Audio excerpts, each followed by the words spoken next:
Have you been to America lately? A lot of Americans really haven't. For months, most of us have stayed close to home. We've had to.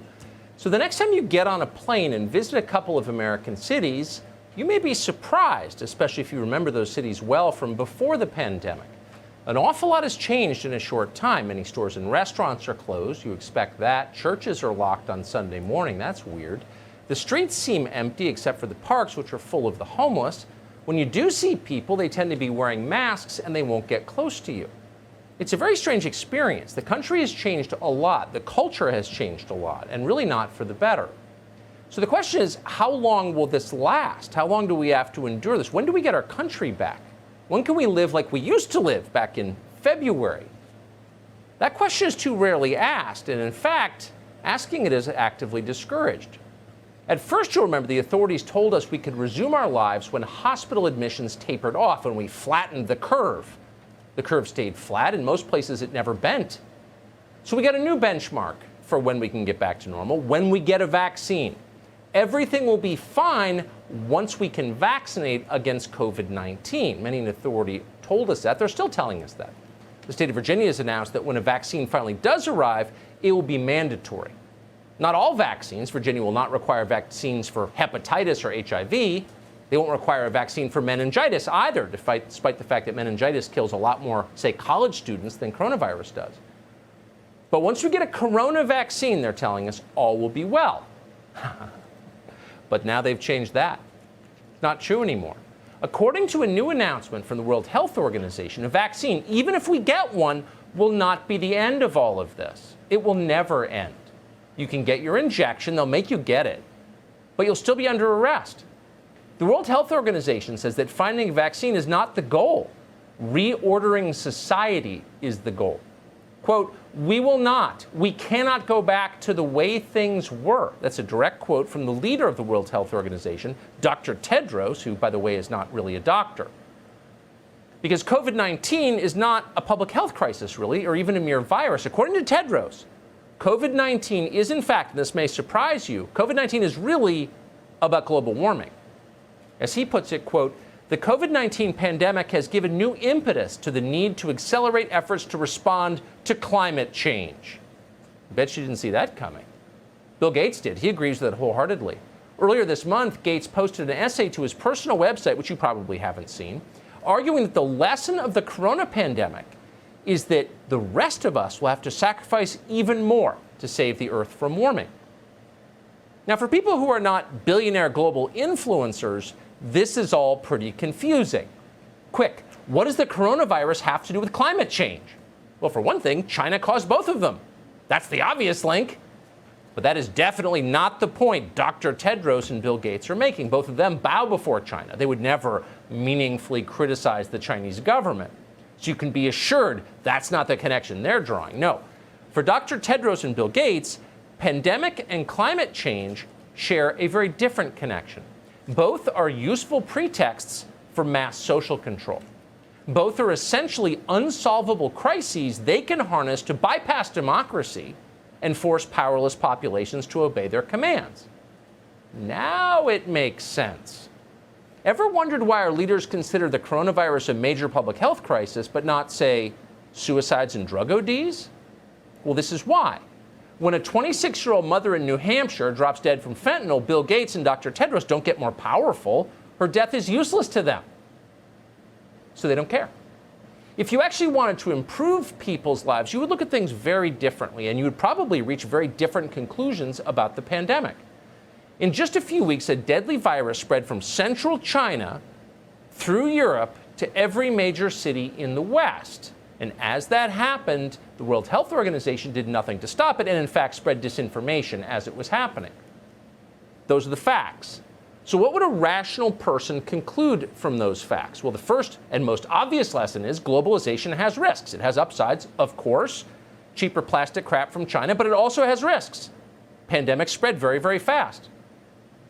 Then, as it happened, our most important international public health organization failed on purpose. It's corrupt. The WHO is corrupt. That's a huge problem. That's the other lesson. But no one's learning those lessons. When was the last time you heard Bill Gates or Dr. Tedros say those things? Never. They never will say them because they wouldn't benefit from acknowledging their truth. This is true about all crises. They only take the lessons that empower them. How about global warming? How would a rational person assess global warming? If you really believe that carbon emissions were distorting the Earth's climate, and that's the claim they make, maybe they're right, then you would take a very close look at the forces behind those carbon emissions. You would ask hard questions about the global economy. You'd wonder, who's profiting from this system that's destroying the Earth? How exactly do the richest, most powerful people in the world, that would be big finance and the tech monopolies, contribute to carbon emissions?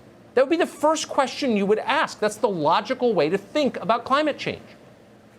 And if you began to think that way, you might wind up concluding that people like, I don't know, Michael Bloomberg were in fact climate criminals. Their private jets alone produce more carbon emissions a year than entire African villages do, not to mention more than your neighborhood does, a lot more. But tellingly, no one on the environmental left ever criticizes Michael Bloomberg. He's considered a leader in the fight against climate change. On the basis of the numbers, that is ludicrous, but they say it with a straight face and demand you believe it. Part of this is human nature. All of us tend to place ourselves at the center, in the heroic center of our own narratives. And that's particularly true of rich people who tend toward the narcissistic. But in this case, they are evading responsibility. They are profiting directly from a system they claim is unacceptable, but it's not their fault somehow. You know whose fault it is? Oh, it's your fault. You're the one who's doing it. You're the one who's killing humanity. You're the one who must change. You've got too many kids. You drive a pickup truck. You forgot to wear your little mask. You're going to hell. Good luck with your bankruptcies and your opioid crisis and your broken lives, Middle America. We'll be at the Yellowstone Club having a drink. It's a scam. It's an obvious scam. Here's another data point for you that you won't see on television. Less than a month ago, on July 31st, the CDC, Centers for Disease Control in Atlanta, our primary public health organization, funded by the federal government, released guidelines to state health departments about patients infected with the coronavirus. How do you track the spread of this disease? In a footnote in the release, the CDC acknowledged that researchers lack evidence that, quote, masks offer any protection against coronavirus, any, at all. As health officials work to track the spread of the virus, the CDC suggested that they ignore whether or not people were wearing masks. In other words, wearing a mask may be completely irrelevant to the spread of the virus. Huh? So there is still no proof that masks protect us against COVID-19? That is apparently the conclusion the CDC reached. It's not something Trump tweeted. The CDC put that in a release to the states. It seems like a blockbuster story. Why isn't that on page 1 of the New York Times? Why is the entire media, the entire leadership class of the United States of America ignoring this? Masks are obligatory. They're mandatory everywhere. Just the other day, Joe Biden announced that if he's elected, you will be required to wear a mask when you're alone outside. What is going on? You know what's going on. Fear works. The more afraid you are, the more you will accept. Again, a feature of human nature. The more cut off you are from your family and your friends, the more power they have to control you. This is an election year. Democrats want to win in November. The virus is their main shot to win. Nobody disputes that who's looked at the numbers. They're using fear of the coronavirus to achieve that. For example, polling places. They would like to close more of them. Why? To force a vote by mail. Why? Because vote by mail is more easy to manipulate. The latest coronavirus relief bill the Democrats are pushing would bring ballot harvesting to every state. What does that have to do with defeating the virus? Nothing.